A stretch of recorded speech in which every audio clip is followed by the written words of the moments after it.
No, sit anywhere you'd like.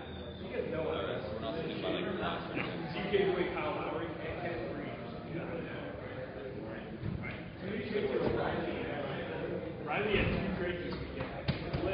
You had the biggest one. You had Corey Stratton, who got 4.8. Serge Ibaka, who got 4.8. That's ridiculous. Pretty trade. Guess who I got top score this weekend? Who? Andrew Fogan. He had 1 game where he went off. He scored 40 twice. 40 and 30. Yeah, bigger. He scored 100 points. Hey. Can you what? Can I throw? Throw what? You know, I Throw what? like turn the iPhone into a ninja stuff.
Good morning, and thank you for your participation this morning, and especially thank you for welcoming our guests.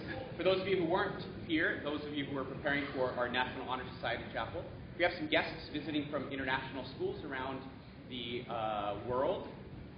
Ms. Farrington Padilla, would you like to introduce them to these guys? So, good morning, nice to see you. I'm Ms. Farrington Padilla, and I'm the coordinator for global initiatives at Sacred Heart Prep in Atherton. And I spontaneously arrived here in November when you were having your Philippine Feast Day Mass, so I may have seen some of you. But, so Maria Fernanda Gonzalez Gomez, why don't you stand up? She is from Monterrey, Mexico, Instituto Mater, and she's student body president there, so they loaned her out for a month. And then Romina Galarza is from Lima, Peru, and she's a rising sophomore because it's their summer holiday. And then I'm going to go to Michelle. Michelle, you want to stand up? Michelle Murugara is also from Lima, also a rising sophomore, so she and Romy are friends. And then Luis Ibanez is from Madrid, from Sagrado Corazon Rosales, and he's a sophomore. And then Cara Gusenet is a sophomore as well, and she's from Vienna, Austria, and she's here for the entire semester, actually taking classes for real academic credit. So that is, she's got a little more challenging program. Thank you. And they're all Sacred Heart schools, so it's all the international network of Sacred Heart schools. Great, thank you. Welcome again.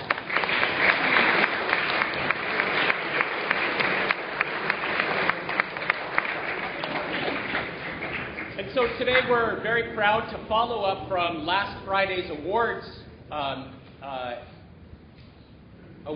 process ceremony, where we recognized some achievements among our own community. This is on a national scale. The National Honor Society, Mr. Helms, who is the chapter moderator for the Morning Star chapter of National Honor Society, is going to tell you a few words about that and then induct our new members. So thank you.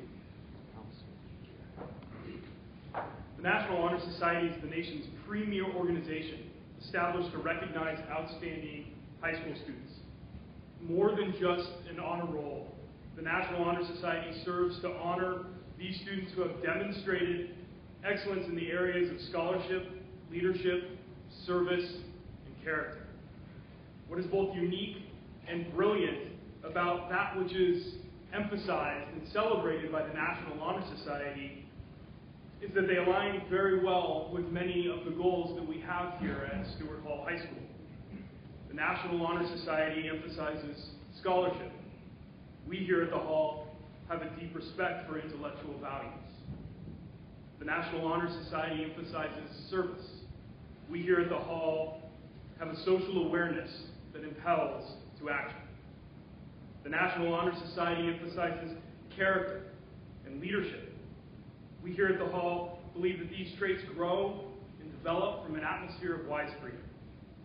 And although the National Honor Society is not a faith-based organization, I personally stand firm that nothing, from academics to service to personal growth, can be done without the love of Christ Jesus. And it is there that we both build a community as a Christian value, as well as have a personal and active faith in God. This morning you will hear from the 2013-2014 inductees into the Morning Star chapter of the National Honor Society here at Stuart Hall High School. First, please welcome to the podium Mr. Liam Campbell.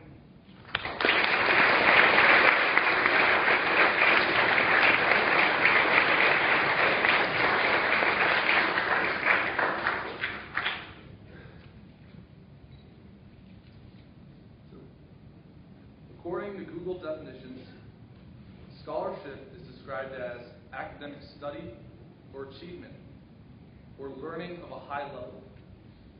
However, to all of us in the room, it is much more complex than that. When someone usually mentions scholarship, we think college or school or something to do with knowledge. Rather, in the words of James Russell Lowell, true scholarship consists in knowing not what things exist, but what they mean. It is not memory, but judgment. Meaning, scholarship is not simply about putting up good grades or remembering historical facts. Rather, it's about deciphering school and education for yourself. It's about understanding what you learn and applying it to your own life. For example, in our Latin class this last semester, we discussed friendship in ancient Rome extensively.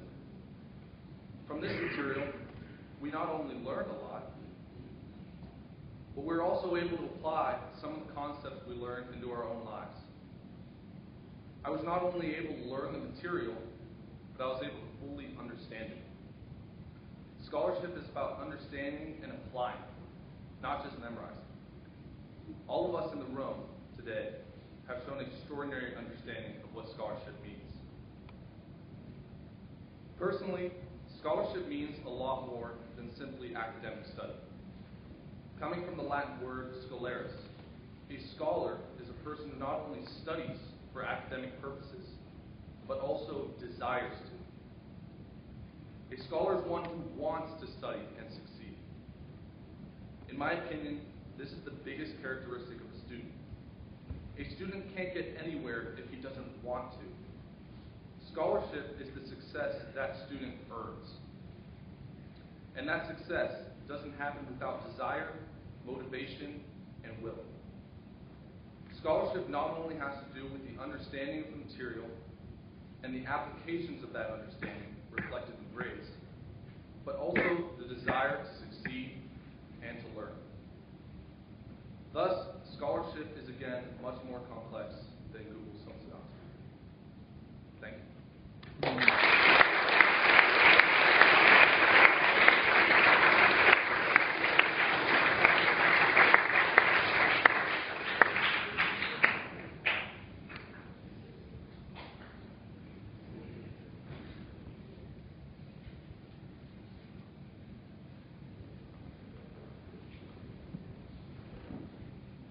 Next to the podium, please welcome Mr. Albert William Vetter.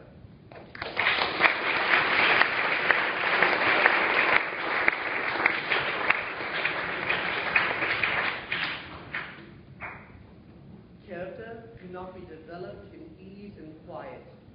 Only through experience and suffering can the soul be strengthened, ambition inspired, and success achieved. Helen Keller. What is character, you might ask? It is the mental and moral qualities distinctive to an individual. An individual's character is not inherited, nor is it created overnight. Rather, it is achieved over time. As a person matures, their character matures. Each and every one of us has a unique individual character that we must be proud of and cherish. As we shape ourselves into the people who we want to become, we must all realize that there is no easy path to take to build our character. That path includes inevitable obstacles that might seem insurmountable, but we must endure them, as it is these challenges that enable us to build our character. Personally, I faced challenges when I was born as a result of excessive medication given to my mother.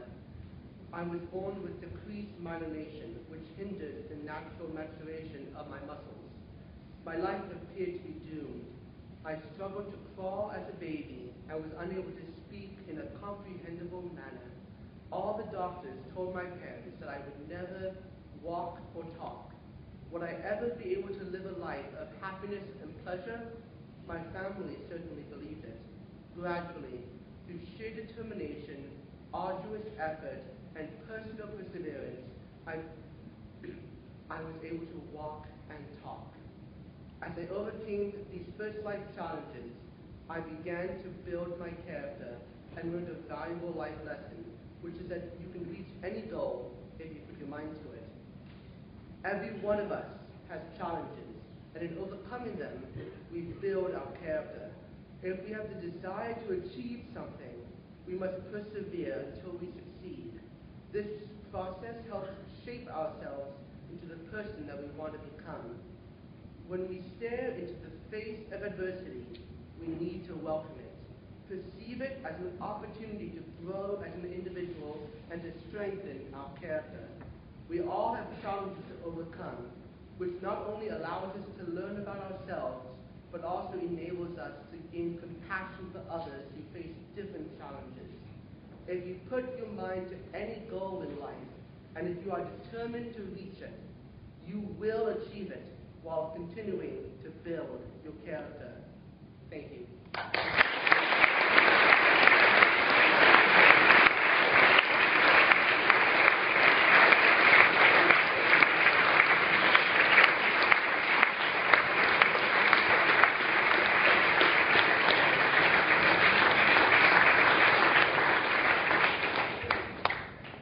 Next to the podium, please welcome Mr. William Hackett.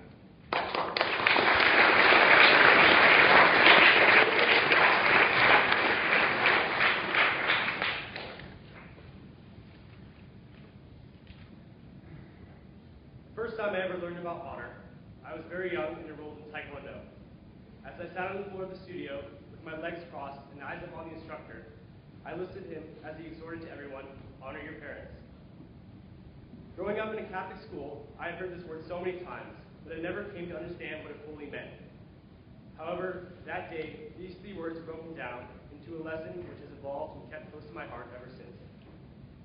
As I stand here before you much older, and hopefully wiser, there is one word that I would continue to associate closely with the word honor. This word is privilege. Although some of you may not recognize it all that well, everybody here is privileged. You all have parents who care about you and work hard enough to put you in this incredible school. You have teachers who dedicate their lives to educating you in order to give you the proper tools for the modern world. And you have the freedom and opportunity to make your life into whatever you want. That is privilege. And without any honor or respect to give to those who helped you along the way, there is no way to present them with the proper thanks for which they truly deserve. This is only half of it, though. Honoring yourself and the decisions you make are just as important. Our 30th President of the United States, Calvin Coolidge, once said that no person was ever honored for what he received. Honor has been the reward for what he gave. Whether you're a freshman or a senior, 4 years from now, you will all be in college, attempting to make a name for yourself in the world. With that said, the truth is that you will only be taken as seriously as you take yourself. Every small decision you make can create enough of a difference to push you further up in life. No pressure, of course. But what I'm attempting to say is that honoring and respecting yourself is the only way to leave a mark in this world. And you only owe that much to those who have sacrificed for you. So next time, when you reach a fork in the road, make the honorable decision. If you want to be respected in life, give the people around you a reason to do so. Prove to them that you are a person of courage and integrity, and that you have the wise freedom to make the right choice in life. You will be shaping your own path in the near future, so gain the respect you deserve, respect those that sacrifice for you, and honor yourself in every opportunity you can. Thank you.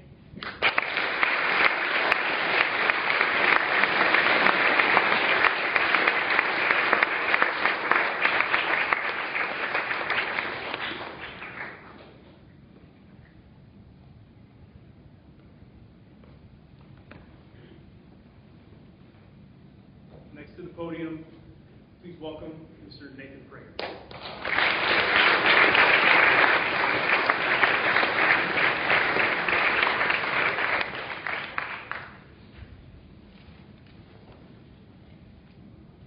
The illustrious dictionary.com states a few synonyms for the word leadership as managing, directing, commanding, and controlling. Now, at times, each of these titles holds true. Many great leaders have and do play the role of manager, director, commander, or controller. What surprises me is not so much what the definition of leadership says, but what it doesn't say. It doesn't say that a leader is a motivator, a perseverer, a role model, or a friend. In my opinion, a leader is not the man who sits at the top, but the one who helps others to get there. But then again, who am I to question the all-knowing dictionary? So, what does leadership mean to me? Leadership means you're the first one in and the last one out. Leadership means that while things may not always be your fault, they are always your responsibility. It means 30% talking and 70% listening.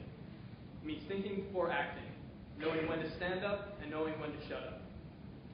Leadership is finding the fun in it all and sharing it with those around you. It's not about putting the team on your back, it's about putting your faith in the team. Leadership is knowing when you're wrong and fessing up to it. It's having all the guts and wanting none of the glory.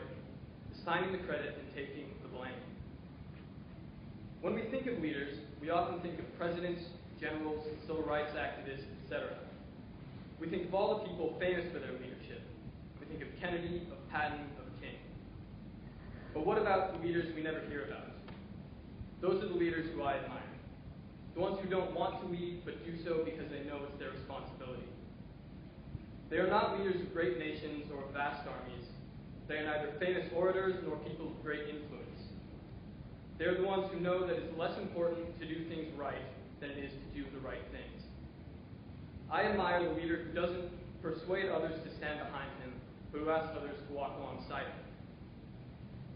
Wanting others to walk with you, not behind you. That's what leadership means.